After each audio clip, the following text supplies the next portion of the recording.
Jamnagar municipal corporation દ્વારા જામનગર શહેરમાં જે વરસાદ બાદ રોડની અંદર જે પેચવર્ક કરવાના કામ છે તેને ઓગસ્ટ મહિનામાં જ મંજૂરી આપી દેવામાં આવેલ છે।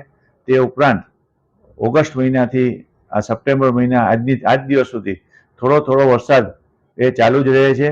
આ પેચવર્કના કામની અંદર કોન્ટ્રાક્ટરને જે કામ આપવામાં આવેલ છે તે ભેજના એની અંદર જે કાંકરી વપરાય છે તેની અંદર ભેજનું પ્રમાણ 2 થી 5% હોવું જોઈએ, પરંતુ વરસાદના હિસાબે 2 દિવસ વરસાદ ના આવે ને 1 દિવસ વરસાદ આવી જાય એમ કરી અને એ જે એનું મટીરિયલ હોય તે સુકાતું નથી અને એ જ્યાં સુધી મટીરિયલ છે એની ગુણવત્તા બરોબર ચકાસતા આ ભીના હોવાના હિસાબે પેચવર્ક કર્યા બાદ પણ એનો જે પેચવર્ક રહેવું જોઈએ તે લાંબો સમય સુધી રહેતું ન હોવાને કારણે વરસાદ એકદમ રહી જશે અને જ્યારે એના ભેજનું પ્રમાણ છે તે જે નક્કી થયેલું હોય એ પ્રમાણે ભેજનું પ્રમાણ રહેશે।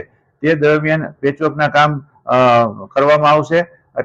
જામનગર શહેરની અંદર સમગ્ર પહેલા મુખ્ય માર્ગો જેટલા છે તેની ઉપર પેચવર્ક થશે, ત્યારબાદ સભ્યશ્રીઓની રજૂઆત, નાગરિકોની રજૂઆત એ ધ્યાનમાં રાખી અને જે ઇન્ટરનલ રોડ છે તેને પેચવર્ક કરવામાં આવશે।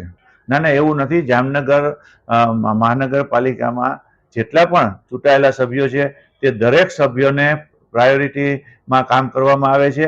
તે ઉપરાંત નાગરિકોની પણ ડિપાર્ટમેન્ટમાં જે ફરિયાદો આવે છે તે ફરિયાદનો તાત્કાલિક નિકાલ થાય છે, પરંતુ આ વરસાદ જે છે તે કન્ટિન્યુ 2-3 દિવસ ખુલ્લું રહે ત્યારબાદ જ એનું મટીરિયલ છે એ સુકાય છે અને એની અંદર ભેજનું પ્રમાણ જે છે નક્કી કરેલું એ પ્રમાણેનું સુકારા બાદ જ થાય। જો અત્યારે આપણે ઉતાવળમાં પેચવર્ક કરી તો તે પેચવર્કની ક્વોલિટી પણ સરખી થતી નથી અને ત્યારબાદ પણ એની ફરિયાદો આવે છે। એટલે ડિપાર્ટમેન્ટ દ્વારા જ્યાં સુધી એની નક્કી કરેલ મટીરિયલની જે કંઈ ગુણવત્તા છે તે ચકાસીને જ પેચવર્ક કરવામાં આવશે।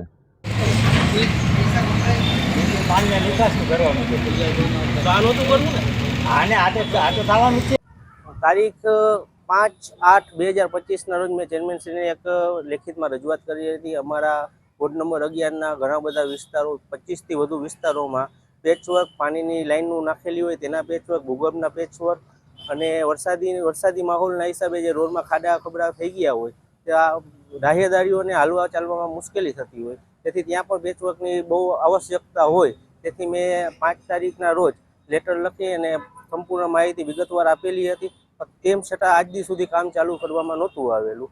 તેથી મેં 6 તારીખના રોજ 6 સપ્ટેમ્બરના રોજ કમિશનરશ્રીને રજૂઆતથી એક પત્ર લખેલો હતો। તેમાં પણ મેં આ બધો વિષયોનો ઉલ્લેખ કરેલો હતો અને ચેરમેનશ્રી, મેયરશ્રી, શહેર પ્રમુખશ્રી, સાંસદ સભ્ય, ધારાસભ્યશ્રી બધાને તેમની નકલ પણ મોકલેલી હતી। કંટ્રોલિંગ અધિકારીઓ હોય, ભૂગર્ભ ગટર શાખા હોય, વોટરવર્ક શાખા હોય, સિવિલ શાખા હોય, સિટી એન્જિનિયર બધાને નકલ પણ આપેલી હતી।